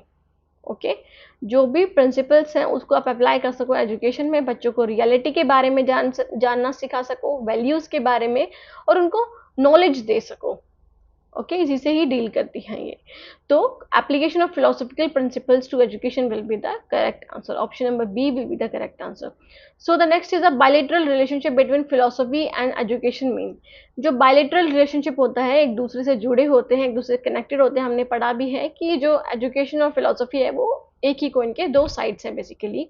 तो उसका क्या मतलब है, ये दोनों क्या है, अनरिलेटेड है। Education applies philosophy, philosophy is shaped by education, philosophy dominates education, education control philosophy entirely. तो क्या होगा करेक्ट आंसर, 30 सेकेंड्स का टाइम है बेसिकली। अगर आपने अभी तक बहुत अच्छे से पढ़ा है, ध्यान से देखे हैं सारे क्वेश्चन, तो इसका आंसर तो आप चुटकियों में दे दोगे बिल्कुल आसानी से, है ना। तो आपके पास टाइम है अभी। दर्शन और शिक्षा के बीच द्विपक्षीय संबंध का अर्थ क्या है। दोनों असंबंधित है, शिक्षा दर्शन को लागू करती है और दर्शन शिक्षा द्वारा आकार लेता है, दर्शन शिक्षा पर हावी होता है, शिक्षा दर्शन को पूरी तरह से नियंत्रित करती है। तो क्या होगा करेक्ट आंसर स्टूडेंट, आप आंसर कीजिए। तो आपका टाइम होता है खत्म। सो बेसिकली इसका जो आंसर होगा वो होगा option number B. I hope so कि आपने आंसर सही लगाया होगा कि एजुकेशन क्या करता है, अप्लाई करता है फिलोसफी को, और फिलोसफी शेप होती है हमारी एजुकेशन के जरिए, है ना। हमारी जैसी एजुकेशन है उसी तरह से हमारी फिलोसफी होगी, और जैसे हमारी फिलोसफी वैसी हमारी एजुकेशन होगी। बेसिकली यही चीज़ का है कि दोनों एक दूसरे से रिलेटेड है। ऐसा नहीं कि वो अनरिलेटेड है, अनरिलेटेड तो बिल्कुल भी नहीं है। और ऐसा भी नहीं कि फिलोसफी डोमिनेट करती है, फिलोसफी का ज़्यादा बड़ा रोल है, नहीं। दोनों का बायलेटरल रिलेशनशिप है, एक इंपॉर्टेंट रोल है, ओके। और ना ही ऐसा कि एजुकेशन कंट्रोल करती है फिलोसफी को एंटायरली, एंटायरली तो बिल्कुल भी नहीं। okay, next is a न्याय recognize perception, inference, comparison and testimony are source of knowledge। तो ये assertion और reason वाले क्वेश्चन आ गए हैं। अब आप इसमें बिकॉज लगा के देखिए, बिकॉज दीज आर कोल्ड प्रमाण्स, कि न्याय जो है वो रिकॉग्नाइज करता है परसेप्शन को, इन्फ्रेंस को, कंपैरिजन को, टेस्टिमनी को, वर्बल टेस्टिमनी को सोर्स ऑफ नॉलेज, बिकॉज इसको हम प्रमाण बोलते हैं। तो क्या होगा करेक्ट आंसर, ऑप्शन आपके आंसर सामने दिए हुए हैं कि दोनों करेक्ट हैं, और एक्सप्लेनेशन भी सही है, एक्सप्लेनेशन सही नहीं है। A is true, R is false, A is false, R is true. Hindi में भी देख लेते हैं। न्याय ज्ञान के स्रोत के रूप में धारणा, अनुमान, तुलना और साक्ष्य को मान्यता देता है और इन्हें प्रमाण कहा जाता है। तो क्या होगा करेक्ट आंसर स्टूडेंट, 10 सेकंड बचे हैं आपके पास, 10 seconds are left. So basically student अगर हम आंसर देखें तो answer will be option number A, है ना। तो हमने देखा था कि न्याय फिलोसफी में 4 तरह के आपने मेथड्स ऑफ नॉलेज देखे थे आपने पहले भी ऑप्शंस में। सो परसेप्शन जिसमें है, इन्फ्रेंस है, कंपैरिजन है और वर्बल टेस्टिमनी, तो ये सोर्सेज ऑफ नॉलेज है और इन्हीं को ही प्रमाण बोला जाता है, ओके। तो ये option number A will be the correct. Next is the yoga method of acquiring knowledge emphasize mental control and discipline. कि योगा मेथड क्या करता है, नॉलेज को एक्वायर करता है, किस पे एम्फोसाइज करता है, मेंटल कंट्रोल पे और डिसिप्लिन पे, कि कैसे आप अपने अपने मस्तिष्क को कंट्रोल में कर सकते हो और आप अपने अंदर डिसिप्लिन कैसे ला सकते हो। और इसमें 8 स्टेजेस होती हैं जिसको हम अष्टांग योगा बोलते हैं, ओके। तो जिसके थ्रू आप कर सकते हो क्या, अपने मेंटल कंट्रोल और डिसिप्लिन को। तो क्या ये करेक्ट है, क्या ये रीजन सही है असर्शन का, या फिर ट्रू है बट करेक्ट एक्सप्लेनेशन नहीं है। R is true, A is true, R is false, A is false, R is true. Your time starts now, answer कीजिए अपना।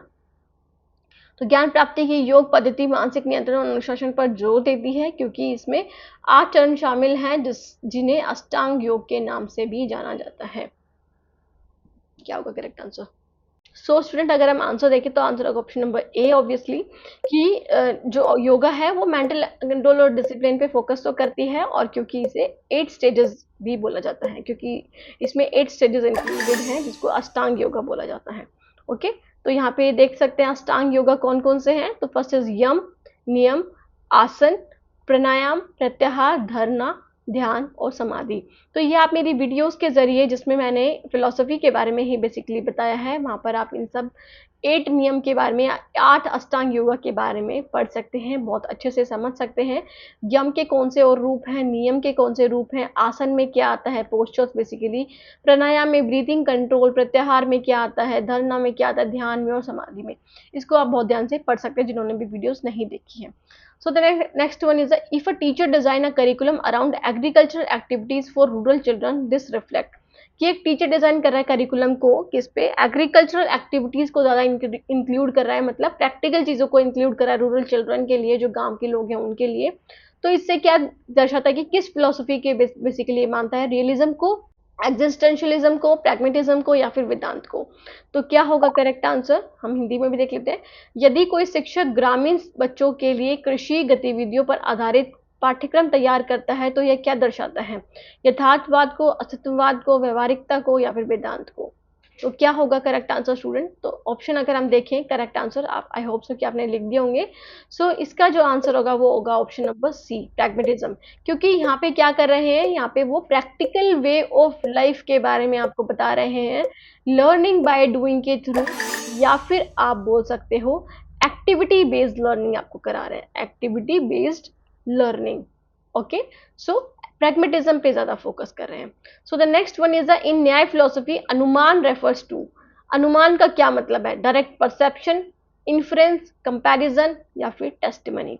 अनुमान का क्या मतलब है, क्या वो परसेप्शन होता है, या फिर इन्फ्रेंस होता है, या फिर कंपैरिजन होता है, या फिर टेस्टिमनी होती है। इसको हिंदी मीडियम में नहीं दिखा सकते हैं क्योंकि हिंदी मीडियम में आपको आंसर ही पता चल जाएगा क्योंकि इनकी ट्रांसलेशन थी हुई है। ओके, तो डायरेक्ट परसेप्शन आपका टाइम स्टार्ट होता है अब। ओके, तो डायरेक्ट परसेप्शन आएगा, इन्फ्रेंस आएगा, कंपैरिजन या टेस्टिमनी। सो स्टूडेंट अगर हम आंसर देखें तो answer will be option number B, that is the inference. Inference को हिंदी में क्या बोलेंगे, अनुमान। Okay, so the next one is according to realism discipline is maintain through, discipline किसके थ्रू आप मेंटेन कर सकते हो, बच्चों को मार पीट करके, फिजिकल पनिशमेंट के जरिए, natural consequences and self control की जो होता है देख लेंगे, मतलब इन द सेंस की वो खुद ही अपने वे में सीखेंगे, सेल्फ कंट्रोल के जरिए, खुद पे कंट्रोल करके, कांस्टेंट टीचर सर्विलियंस के जरिए कि बच्चे क्या करेंगे, खुद जो टीचर्स हैं वो उनको देखते ही रहेंगे, उन पे नजर रखेंगे, सीसीटीवी कैमरा लगा देंगे उसके जरिए, या फिर उनका जो मिसबिहेवियर उसको इग्नोर करके आप डिसिप्लिन क्रिएट कर सकते हो। तो क्या होगा करेक्ट आंसर, बहुत इजी क्वेश्चंस हैं अभी ये, तो आप इनको आई होप सो कि आपको इनके आंसर्स पता होंगे। ओके, इससे आपका पता है कि आप पहले इजी क्वेश्चंस क्यों डाले गए हैं, ताकि आप मोटिवेट हो सको। यस, यू नो कि आपको चीज़ें पता हैं, आपको एटलीस्ट जो बेस है वो तो पता है ना, उसके बाद हम हाईएस्ट लेवल पे चलेंगे तो आप देखोगे कि आपको कितनी चीज़ें अब आप कंपैरिजन कर सकते हो कि क्या चीज़ें आपको अनक्लियर हैं अभी तक। ओके, तो रियलिज्म के अकॉर्डिंग डिसिप्लिन कैसे मेंटेन करा जा सकता है, नेचुरल कॉन्सिक्वेंसेज और सेल्फ कंट्रोल के जरिए, मतलब प्राकृतिक परिणाम और आत्म नियंत्रण के जरिए, कि बच्चे खुद ही प्रकृति में रह करके सीखेंगे, खुद पे कंट्रोल करेंगे, तभी उनके अंदर अनुशासन ला सकते हो आप। ऐसा नहीं कि उन पे सीसीटीवी कैमरा लगा दिया, फिर फिजिकली पनिश कर दिया, उन्हें मारपीट से या दुर्व्यवहार की अनदेखी कर दी, तो ये सब आंसर गलत है। तो ऑप्शन क्या होगा, answer number B, that is a प्राकृतिक परिणाम और आत्म नियंत्रण। Next is a Paul Freire banking concept metaphor criticise. तो ये जो बैंकिंग कॉन्सेप्ट था पॉल फ्रेरे का, ये किसको क्रिटिसाइज करता है, मतलब इसका मतलब क्या है, student depositing money in banks, teacher treating student as passive recipient, cooperative learning को, या फिर एक्टिव प्रॉब्लम सॉल्विंग मेथड्स को। तो योर टाइम स्टार्ट्स नाउ, अपना आंसर कीजिए स्टूडेंट। बैंकिंग कॉन्सेप्ट किसको दर्शाता है, बेसिकली इसकी आलोचना करता है। तो छात्रों द्वारा बैंकों में धन जमा करना, शिक्षकों द्वारा छात्रों को निष्क्रिय प्राप्तकर्ता मानना, और सहकारी शिक्षा या फिर सक्रिय समस्या समाधान विधियां के जरिए। क्या होगा correct answer, 10 seconds are left student. So अगर हम बात करें जो करेक्ट आंसर होगा वो ऑप्शन नंबर बी होगा, teacher treating students as recipient. की बैंकिंग कॉन्सेप्ट में क्या होता है कि बच्चों को क्या माना जाता है कि वो पैसिव रेसिपिएंट है, टीचर का ही काम है कि वो उनके अंदर नॉलेज प्रदान करेंगे, बस वही वही मेन जरिया है जिसके थ्रू बच्चों को नॉलेज दे सकते हैं टीचर्स। ओके, तो बच्चे खुद से कुछ नहीं सीख सकते, यही बैंकिंग कॉन्सेप्ट दर्शाता है। तो इसी चीज को क्रिटिसाइज करा था किसने, पॉल फ्रेरे ने। Okay, next is the Vedanta consider maya as ultimate reality और maya is an illusion hiding Brahma. तो वेदांत ने रियलिटी माया को माना है क्योंकि माया एक इल्यूजन है, हाइडिंग ब्रह्मा, जो ब्रह्मा है जो हमें हमें स्पिरिचुअल वे में जोड़ता है, कनेक्ट करता है, उससे हाइड करता है, एक तरह से इल्यूजन है वो, है ना। हिंदी में भी देख लेते हैं, वेदांत माया को परम वास्तविकता मानता है, माया एक भ्रम है जो ब्रह्मा को छुपाता है। तो क्या होगा करेक्ट आंसर, ए और आर दोनों सत्य हैं और R is the correct explanation of A, R is not the correct explanation of A is true, R is false, A is false, R is true. तो what will be the correct answer students, time starts now. So student आराम से पढ़िए question को, कोई जल्दी नहीं है, 30 second का आपके पास टाइम है ना। 50 क्वेश्चन करने के लिए आपको बेसिकली हर क्वेश्चन में 30 सेकंड का टाइम मिल रहा है। ओके, तो ताकि आपकी स्पीड फिर और भी मैं उसको फिर लिमिट कर दूंगी 15 सेकंड्स में, ताकि आप कर सको फिर उसे, है ना, आसानी से पेपर को अटेम्प्ट कर सको। सो the correct answer will be option number क्या, कि माया अल्टीमेट रियलिटी नहीं है वेदांत के अकॉर्डिंग, और माया एक इल्यूजन है हाइडिंग ब्रह्मा। ठीक है, ये तो सही है, but A is the wrong. Okay, तो A is false, R is true. Okay, तो option number D will be the correct answer. A गलत है, आर सही है। Next one will be the, इसमें पूछा है दो लिस्ट दी हुई, लिस्ट वन और लिस्ट सेकंड। लिस्ट वन को हिंदी में मतलब प्रत्यक्ष को इंग्लिश में क्या बोलेंगे, अनुमान को क्या बोलेंगे, उपमान को, शब्द को क्या बोलेंगे। तो यहाँ पे लिखे हुए हैं, आपको इसका करेक्ट आंसर देना है स्टूडेंट्स। आंसर कीजिए स्टूडेंट्स, क्या होगा इसका करेक्ट आंसर। हम वैसे भी पहले देख चुके हैं, अगर आप इसको आसानी से कर सको तो प्रत्यक्ष का क्या मतलब है, बेसिकली प्रत्यक्ष का मतलब है परसेप्शन। Okay, perception. तो ए का क्या होगा आंसर नंबर 2। बी की बात करें तो बी का क्या होगा, अनुमान। अनुमान is the inference. Okay, B का थर्ड। फिर आ जाता है सी, उपमान। उपमान मतलब कंपैरिजन करके आप नॉलेज ले रहे हो। ओके, 1। और अगर हम डी की बात करें तो डी का फोर्थ। ओके, ये आपका करेक्ट आंसर होगा। Next is the, Paul Freire believed education is a political act, कि एजुकेशन एक पॉलिटिकल एक्ट है। He saw it as a way to empower the oppressed to challenge injustice, कि इन्होंने education को एक ऐसी चीज माना है जिसके थ्रू आप क्या कर सकते हो, जो भी इनजस्टिस हो रही है गरीब लोगों के खिलाफ, या उनके उनके स्तर पर, उनके लिए, उनके पास जो इनजस्टिस हो रही है उसको एम्पावर करने का एक तरीका है एजुकेशन। उसको उसको क्या करेगा कि गरीब लोगों को उठाएगा, और फिर उनको एजुकेशन के थ्रू इन चीज़ों के बारे में उन्हें पता चलेगा। तो ए एंड आर ट्रू है और I is a correct explanation है। Both A and R true, but R correct explanation नहीं है। ए ट्रू है, आर फॉल्स है, ए फॉल्स है, आर ट्रू है। What will be the correct answer. तो पॉल फ्रेरे का मानना था कि शिक्षा एक राजनीतिक कार्य है।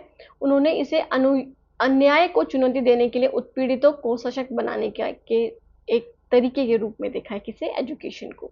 तो क्या होगा करेक्ट आंसर। आपका टाइम स्टार्ट होता है अब। इसको देख लीजिए आराम से और फिर आंसर कीजिए। सो स्टूडेंट, अगर हम बात करें तो जो आपका आंसर होगा, आई होप सो कि आपने अच्छे से पढ़ लिया होगा, पोज करके भी पढ़ सकते हैं।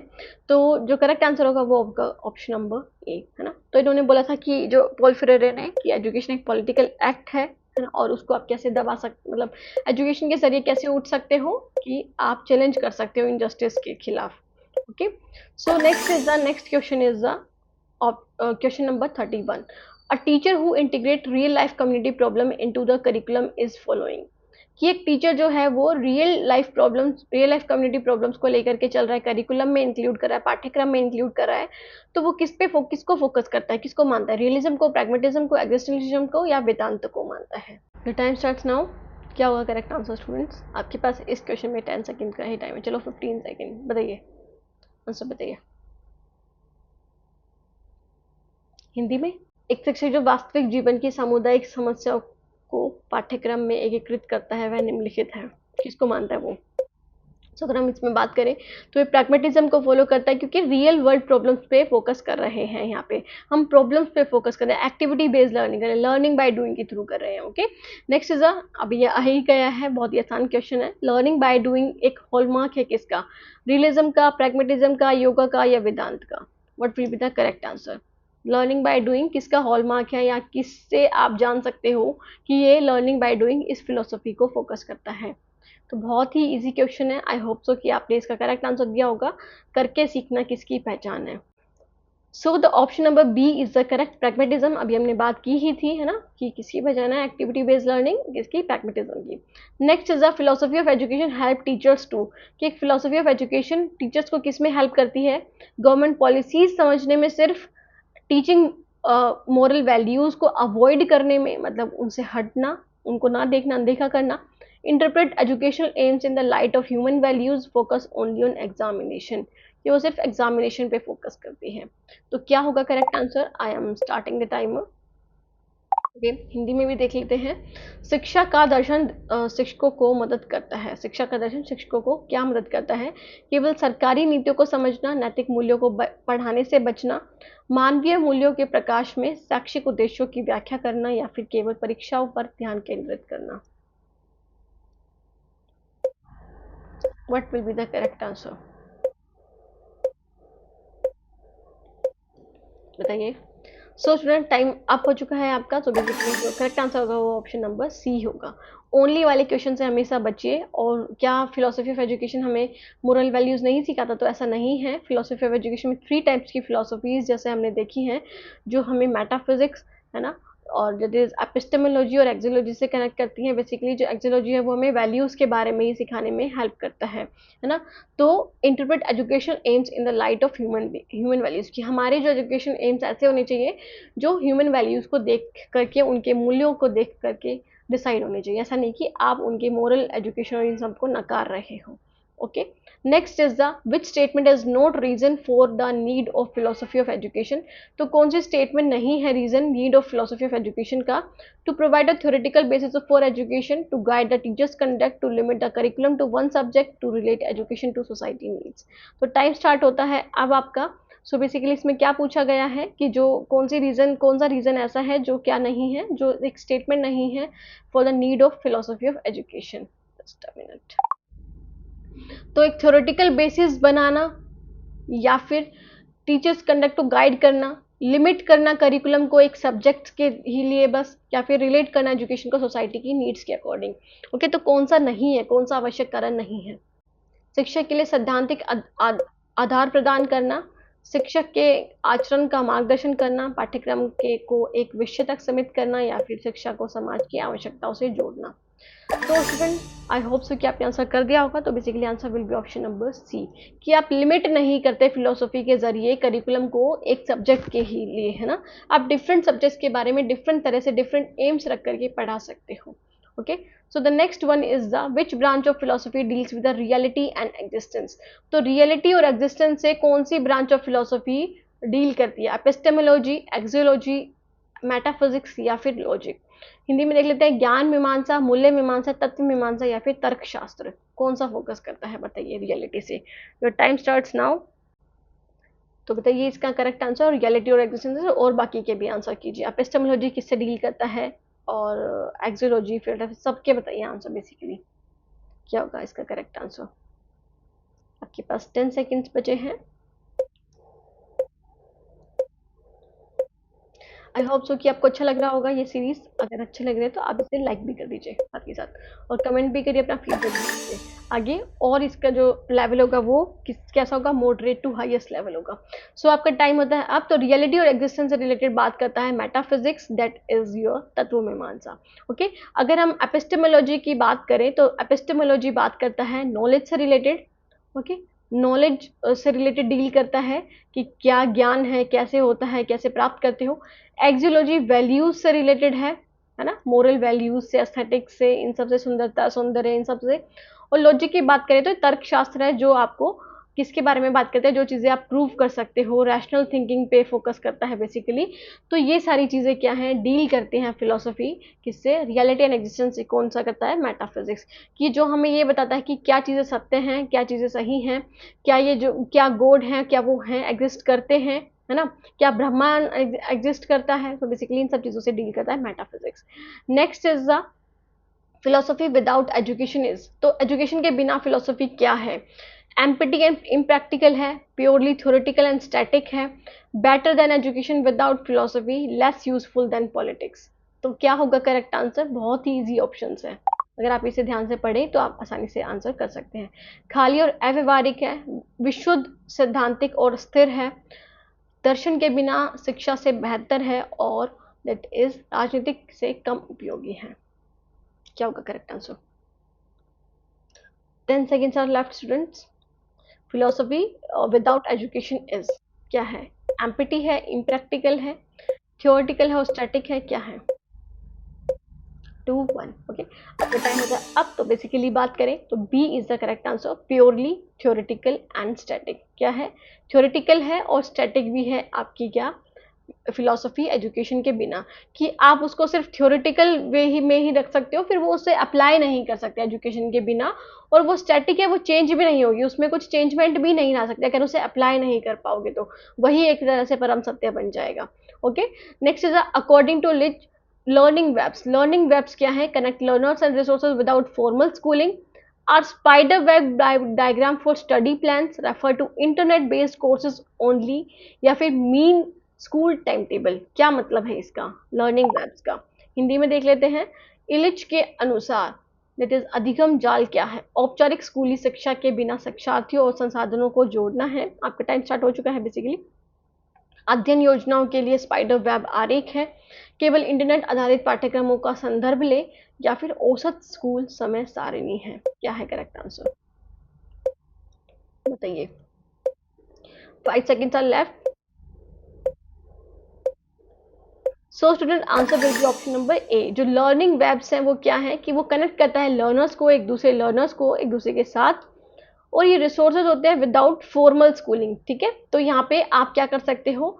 फॉर्मल स्कूलिंग के बिना, मतलब किसी इंस्टीट्यूट में जाकर के आप पढ़ सकते हो, कनेक्ट कर सकते हो बच्चों से, अपने आस पड़ोस के और लर्नर्स से। कोई फॉर्मल स्कूलिंग नहीं होती है इसमें, क्योंकि इन्होंने किसके बारे में बात करी थी? डी स्कूलिंग ऑफ सोसाइटी के बारे में। Okay, D schooling of society के बारे में बात करी थी इवान लिच ने। सो the next one is the realist curriculum focus on. Realist curriculum किस पे फोकस करेगा? मोरल वैल्यूज पे सिर्फ, science mathematics and practical subjects पे, स्पिरिचुअल मेडिटेशन पे, या फिर मैथोलॉजी पे? क्या होगा करेक्ट आंसर? मैं इसका टाइमर सेट कर देती हूँ। केवल नैतिक मूल्य पर, विज्ञान गणित और व्यवहारिक विषय पर, आध्यात्मिक ज्ञान पर, अध्ययन पर, या ध्यान पर, या फिर पौराणिक कथाओं पर? किस पे फोकस करता है? यथार्थवाद या फिर realist? 15 seconds are left students. क्या होगा करेक्ट आंसर? किस पे फोकस करता है रियलिस्ट? सो बेसिकली अगर हम बात करें तो हम देखते आ रहे हैं अभी तक रियलिस्ट जो यथार्थवाद है, जो चीज़ें सत्य है, जो चीज़ें आपके सामने हैं, उन्हीं चीज़ों को मानता है। तो साइंस मैथमेटिक्स और प्रैक्टिकल सब्जेक्ट पे फोकस करता है, सिर्फ मोरल वैल्यूज पे फोकस नहीं करता, स्पिरिचुअल मेडिटेशन पे भी नहीं करता, ना ही जो आपकी पौराणिक कथाएं हैं उन पर। जो चीज़ें सत्य हैं, जो चीज़ें आप देख रहे हो रियल लाइफ में, उन चीज़ों पे जैसे साइंस मैथमेटिक्स और प्रैक्टिकल सब्जेक्ट्स पे फोकस करता है। Next is the primary aim of existentialist education is. तो जो अस्तित्ववाद एजुकेशन है वो किस पे फोकस करता है? कल्चर को ट्रांसमिट करना एक दूसरे को, है ना, मतलब अपने कल्चर को दूसरे को बताना, ट्रांसमिट करना, या फिर अपने आने वाले जनरेशन में ट्रांसमिट करना। Self discovery and authentic existence को, कि आप खुद से डिस्कवर करो चीज़ों को, और एग्जिस्टेंस, ऑथेंटिक एग्जिस्टेंस पे फोकस करो।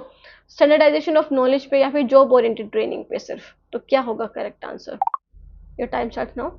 अस्तित्ववाद शिक्षा का प्राथमिक उद्देश्य है केवल संस्कृति का प्रसारण, आत्मखोज और प्रामाणिक अस्तित्व, ज्ञान का मानकीकरण, या फिर केवल नौकरी उन्मुख प्रशिक्षण? So what will be the correct answer students? Answer कीजिए। 10 seconds are left only. Culture को ट्रांसमिट करना, चलो बता ही दीजिए। So student, the answer will be option number B, that is a self discovery. Existentialist focus करता है कि आप खुद के बारे में जान सको, खुद खोजो चीज़ों को, है ना, और ऑथेंटिक एग्जिस्टेंस पे बात करो, कि जो चीज़ें रियल हैं, जो चीज़ें जिसको आप प्रूव कर सकते हो, उन चीज़ों पे फोकस करो सिर्फ। Okay, in existentialism truth is. तो ट्रुथ क्या है एग्जिस्टेंशलिज्म पे, अस्तित्ववाद में? एब्सोल्यूट एंड यूनिवर्सल है, कि वो एब्सोल्यूट है, चेंज नहीं हो सकता, यूनिवर्सल है, सबके लिए सेम है। क्रिएटेड थ्रू इंडिविजुअल एक्सपीरियंसेस, कि हर इंसान के अलग अलग ट्रुथ हैं, उनके सत्य हैं, अपने एक्सपीरियंस पे बेस्ड होते हैं। टेक्स्ट बुक में ही मिलते हैं, या फिर अथॉरिटी के द्वारा इम्पोज करे जाते हैं, मतलब जैसे आपके टीचर आप जो बोलते हैं वही सत्य है। तो केवल निरपेक्ष और सार्वभौमिक है, व्यक्तिगत अनुभव के माध्यम से निर्मित है, केवल पाठ्य पुस्तकों में पाया जाता है, या फिर प्राधिकार द्वारा लगाया जाता है। तो ये क्वेश्चन नंबर 40 है। आपका टाइम स्टार्ट होता है अब। बेसिकली आपने यहाँ पे आपने पढ़ा होगा तो ध्यान से समझ लिया होगा तो क्या करेक्ट आंसर है। तो क्या है इसका correct answer student? Option number B is the correct answer, created through individual experiences, की आप अपने इंडिविजुअल एक्सपीरियंसेस के थ्रू क्रिएट कर सकते हो सत्य को, क्योंकि ये किस पे फोकस करता है? आप किस तरह से पढ़ना चाहते हो, क्या आपके इंटरेस्ट है, क्या आपके बेसिस है, उस तरह पे। Okay, next is a pragmatist teachers role क्या है? So guide, facilitator, just a minute. Pragmatist teachers role क्या है? गाइड है, फैसिलिटेटर है, को लर्नर है, sole authority in the class, observer है सिर्फ, या फिर डिसिप्लिनेरियन है? क्या होता है प्रैग्मेटिस्ट टीचर का रोल? हिंदी में देख लेते हैं। व्यवहारिक शिक्षक की भूमिका, मार्गदर्शक, सुविधा प्रदाता और सह शिक्षार्थी, कक्षा में एकमात्र प्राधिकारी, केवल पर्यवेक्षक, या फिर अनुशासन करता है? क्या है करेक्ट आंसर? सो स्टूडेंट, अगर हम बात करें तो इसका करेक्ट आंसर होगा कि वो गाइड है, फैसिलिटेटर है और को लर्नर है, कि आपके साथ सीखते हैं, आपको सिखाते हैं, बच्चों से भी सीखते हैं, आपको हेल्प करते हैं आगे बढ़ने में और आपको गाइड भी करते हैं, है ना, कि आपको कोई प्रॉब्लम है तो वो भी आप सॉल्व आउट कर सकते हो। सांख्य फिलोसफी के according Samkhya philosophy is attributed to Kapil. तो किसने दी थी सांख्य फिलोसफी? कपिल ने, पतंजलि ने, शंकरा ने, या फिर गौतम ने? तो क्या होगा करेक्ट आंसर?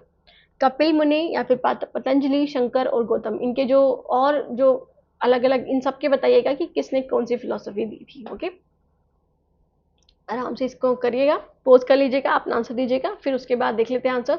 कपिल मुनि ने बात करी थी किसकी? सांख्य फिलोसफी के बारे में। पतंजलि की बात करें तो योगा फिलोसफी इन्होंने दी थी।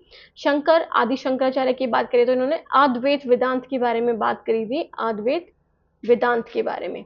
ओके, गौतम की बात करें तो इन्होंने बात करी थी किसकी? न्याय फिलोसफी की। ठीक है, तो ये अलग अलग फिलोसोफर्स थे जिन्होंने इनकी बात करी थी। Vedanta philosophy is primarily based on, Vedanta philosophy किस पे बेस्ड है? उपनिषद पे बेस्ड है, ऋग्वेद पे, अर्थशास्त्र पे, या फिर आयुर्वेद पे? तो आपकी जो वेदांत फिलोसफी है वो किस पे बेसिकली ज्यादा बेस्ड है? क्या वो उपनिषद पे है या फिर ऋग्वेद पे? उपनिषद, वेदांत क्या होते हैं? वेदों का अंत। वेदों का अंत मतलब वेदों का सार एक तरह से, जिसमें आपको डिफरेंट जो भी वेद थे उनके बारे में, उनका जो सार है, उनका जो निष्कर्ष है वो मिलता है। तो वो किस पे ज़्यादा बेस्ड है? उपनिषद पे, ऋग्वेद पे? ऋग्वेद तो एक अलग वेद हो गया, तो उसमें थोड़ी सार मिलेगा, उसमें तो सिर्फ उसी का ही मिलेगा। अर्थशास्त्र या फिर आयुर्वेद? क्या होगा correct answer? So basically correct answer will be option number A, that is Upanishad.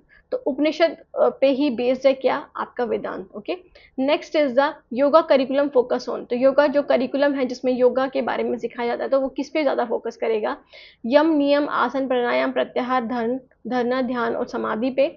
Grammar और लिटरेचर पे? वेपन ट्रेनिंग पे? या फिर बिजनेस मैनेजमेंट पे? काफ़ी आसान क्वेश्चन है, आप इसको झट से ही सॉल्व कर दीजिए, कर सकते हैं, है ना, आसानी से बिल्कुल। तो बेसिकली योगा करिकुलम अष्टांग योगा पे फोकस करता है। अष्टांग योगा, 8 फोल्ड पाथ बोल सकते हो, है ना, अष्टांग योगा पे। तो जिसमें यम आ जाते हैं, नियम आ जाते हैं, आसन आ जाते हैं, प्राणायाम आ जाते हैं, प्रत्याहार, धरना, ध्यान और समाधि। ओके, तो इनके बारे में। Next is the his report as chairman of university education commission recommend. किसकी रिपोर्ट यहाँ पे लिखना भूल गए हैं? ओके, तो हिज मतलब राधा कृष्ण की, राधा कृष्णन की जो रिपोर्ट थी वो चेयरमैन थे राधा कृष्ण कमेटी के, या फिर हम बात करेंगे देख यूनिवर्सिटी एजुकेशन कमीशन में जो 1948-49 में आई थी। बेसिकली ये फर्स्ट एजुकेशन पे बात हुई थी after your independence, after our independence, है ना, स्वतंत्रता के बाद 1947 के बाद पहला ऐसा एजुकेशन कमीशन था जो आया था और यूनिवर्सिटी एजुकेशन पे लेकर के बात की थी। तो किस पे बात करी थी इन्होंने? Expansion of higher education with quality, all universities को क्लोज कर दिया जाए, वोकेशनल ट्रेनिंग दी जाए सिर्फ, या फिर एग्जाम्स खत्म होने चाहिए? क्या होगा करेक्ट आंसर? आंसर कीजिए स्टूडेंट, ये हिंदी में है, हिंदी मीडियम में लिख सकते हैं हम यहाँ से। विश्वविद्यालय शिक्षा आयोग के माध्यम के अध्यक्ष 1948-49 के रूप में उनकी रिपोर्ट में सिफारिश की गई थी किस चीज़ की? राधा कृष्णन ने बेसिकली दी थी। ओके, तो अगर हम बात करें तो option number A will be the correct, कि हायर एजुकेशन को क्वालिटी के साथ बढ़ाया जाए, कि क्वालिटी भी इंप्रूव होनी चाहिए, बच्चों को ऐसी शिक्षा दो कि बच्चे अपना रोजगार ले सके, उनको स्पिरिचुअल चीज़ों के बारे में भी पता चल सके और उनकी साइंस एंड टेक्नोलॉजी की जो नॉलेज है वो भी बढ़ सके। Okay, next is the ultimate goal of yoga education. Yoga education का अल्टीमेट गोल क्या है? परम सत्य या फिर परम, जो एक तरह से आप बोल सकते हो कि जो गोल है ना, वो क्या है? समाधि, वेल्थ एक्यूमुलेशन, पॉलिटिकल लीडरशिप, या फिर फिजिकल ब्यूटी? तो यहाँ पे देख सकते हैं योग शिक्षा का अंतिम लक्ष्य क्या है? समाधि है, धन संचय है, राजनीतिक नेतृत्व है, या फिर शारीरिक सौंदर्य है? तो स्टूडेंट हमने देखा था योगा एजुकेशन के अष्टांग योगा, अष्टांग मार्ग के बारे में। तो उसमें जो लास्ट जो मार्ग था बेसिकली वो क्या था? समाधि, है ना, समाधि is the ultimate goal of yoga education. Okay, तो आपको परम सत्य के बारे में पता चल जाए और आप मोक्ष की प्राप्ति कर सको बेसिकली ये। Next is the which thinker oppose institutionalise schooling. तो इंस्टीट्यूशन जो है, जो स्कूल्स हैं, कॉलेजेस, यूनिवर्सिटीज खुली हुई हैं, इसको किसने अपोज किया था? इवान लिच ने, पॉल फ्रेरे ने, या फिर राधाकृष्ण ने, या फिर डीवी ने, जॉन डीवी ने, किसने किया था? बताइए आंसर करेक्ट। जो हमारी संस्थागत स्कूली शिक्षा था उसका उसका विरोध किसने किया था? सो answer will be option number ए, क्योंकि इन्होंने डी स्कूलिंग ऑफ सोसाइटी के बारे में बात करी थी कि आप विदाउट फॉर्मल एजुकेशन भी बच्चों को पढ़ा सकते हो, है ना। बच्चों को घर में भी बैठ करके, सोसाइटी से भी, कम्युनिटी से भी सीख करके सिखा सकते हो बच्चों को। Okay, next is the Upanishadic motto सत्यम एव जयते aligns most with Vedanta, realism, existentialism या फिर न्याय। किस पे फोकस करता है? सत्यम एव जयते, सत्यम एव जयते जिसे बोलेंगे। सो बेसिकली किस पे ज्यादा फोकस करता है? उपनिषदिक आदर्श वाक्य सत्यम एव जयते सबसे अधिक किससे मेल खाता है? बताइए इसका मतलब क्या होता है, ये भी बताइए, साथ के साथ ये भी बताइए कि कौन से उपनिषद से ये लिया गया है। सो स्टूडेंट अभी सपोज कर लीजिएगा, आंसर कीजिएगा, फिर उसके बाद देखिएगा। तो उपनिषदिक मोटो जो है, सॉरी, सत्यमेव जयते हैं, वो मुंडका उपनिषद से लिया गया है। ओके, मुंडका उपनिषद से, ठीक है। तो जिसका मतलब है ट्रुथ जो है वही सत्य है, सत्यमेव जयते मतलब हमेशा जो ट्रुथ है उसकी ही जीत होती है। ओके, सत्यम एव जयते। सो ये अलाइन करता है वेदांत से। ओके, वेदांत से, क्योंकि वेदांत जो उपनिषदिक जो चीजें हैं वो सारी वेदांत में लिखी गई थी।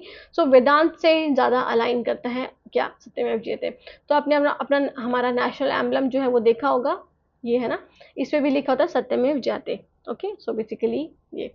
Next is the existentialism reject predetermined curricula because it believe in flexible learning path tailored to individual choice. कि ये प्री डिटरमाइंड करिकुला को रिजेक्ट करता है क्योंकि ये बिलीव करता है कि लर्निंग पाथ जो है वो इंडिविजुअल अपने अकॉर्डिंग चूज कर सकते हैं। उनको पता है कि उनको किस तरह से पढ़ना है, किस क्षमता के अकॉर्डिंग पढ़ना है, उनकी क्या क्षमता है, वो सारी चीज़ें। तो क्या ये करेक्ट है और ये एक्सप्लेनेशन भी करेक्ट है, या फिर नहीं है एक्सप्लेनेशन करेक्ट? ए ट्रू है, आर फॉल्स है, ए फॉल्स है, आर ट्रू है। Correct answer will be. So student अगर हम बात करें तो करेक्ट आंसर क्या होगा? करेक्ट आंसर होगा option number A, that is the both A and R true and R is the correct explanation of A, की है ना, कि दोनों ये इसकी करेक्ट एक्सप्लेनेशन है। क्योंकि सॉरी, हाँ सही है, क्योंकि ये रिजेक्ट करता है प्री डिटरमाइंड करिकुला को, कि आप पहले से डिटरमाइन नहीं कर सकते करिकुलम, क्योंकि हर बच्चे की अपनी अपनी नीड्स होती है, अपने इंटरेस्ट होते हैं, तो वो फ्लेक्सिबल होना चाहिए। ओके, उसमें चेंजेस होने चाहिए, प्री डिटरमाइन नहीं होना चाहिए, क्योंकि ये बिलीव करता है कि फ्लेक्सिबल लर्निंग पाथ्स पे, कि डिफरेंट पेस है बच्चों के, नीड्स है, इंटरेस्ट एरियाज है, तो उनके थ्रू बच्चे पढ़ेंगे। Next is the which of the following is not method of acquiring knowledge in न्याय। तो न्याय का कौन सा मेथड नहीं है नॉलेज एक्वायर करने का? शब्द, उपमान, अनुमान या फिर निद्रा। क्या होगा करेक्ट आंसर? शब्द, उपमान, अनुमान या निद्रा, कौन सा करेक्ट आंसर होगा स्टूडेंट्स? बताइए, आंसर कीजिए। तो पोज कर लीजिएगा। बाकी जो 50 क्वेश्चन आपका लास्ट क्वेश्चन, इसका आंसर बताऊं या फिर आप मुझे बताएंगे? चलो बता देते हैं। वैसे हमने देख लिया है बहुत पहले भी हमने कि क्या जो न्याय फिलोसफी के different method of acquiring knowledge है। तो बेसिकली उसमें देखते हैं निद्रा नहीं है, स्लीप से आप कैसे ले सकते हो, बहुत इलॉजिकल मतलब इसमें आप अपना लॉजिक लगा सकते हो। ओके, तो निद्रा से आप कैसे नॉलेज ले सकते हो, ठीक है। तो आप मुझे बताइएगा, हमने 50 क्वेश्चन कंप्लीट कर लिए हैं, कितना स्कोर करा है आपने आउट ऑफ 50? अपने मार्क्स बताइएगा ताकि आप अपनी परफॉर्मेंस को चेक कर सकें। बाकी चैनल को सब्सक्राइब करना ना भूलिएगा, that is the easy path education. और बाकी लोग जो भी आपके नोन हैं, जो भी आपके साथी हैं, है ना, उनको आप इस चैनल को शेयर कर सकते हो। बेसिकली जो आईटेप की भी आईटेप कोर्स में भी है, that is integrated teacher education programme 4 year BA BEd, उनके साथ भी शेयर कर सकते हो, अपने छोटे भाई बहनों के साथ जो 4 ईयर इंटीग्रेटेड BA BEd कर रहे हैं, उनके लिए भी काफ़ी इंपॉर्टेंट चैनल है, क्योंकि सारा सिलेबस इस चैनल पे डाला हुआ है इनका, है ना, जो 4 ईयर BA BEd है। और कहीं आपको अच्छे से नहीं मिलेगा जितना अच्छे से आपको यहाँ पर मिल रहा है। ओके, सो चैनल को सब्सक्राइब करना ना भूलेगा, और कैसी लगी ये सीरीज़ ये भी बताइएगा। इसके बाद हम थोड़ा अब आगे बढ़ेंगे अलग लेवल पर, नहीं पहले हम इजी लेवल करेंगे हर यूनिट के, फिर उसके बाद हम उनके हार्ड लेवल पर चलेंगे। ओके, ताकि आपका बेस क्लियर हो जाए। So student, thank you so much for watching the video. मिलते हैं नेक्स्ट वीडियो में, तब तक के लिए take care, bye, have a nice day.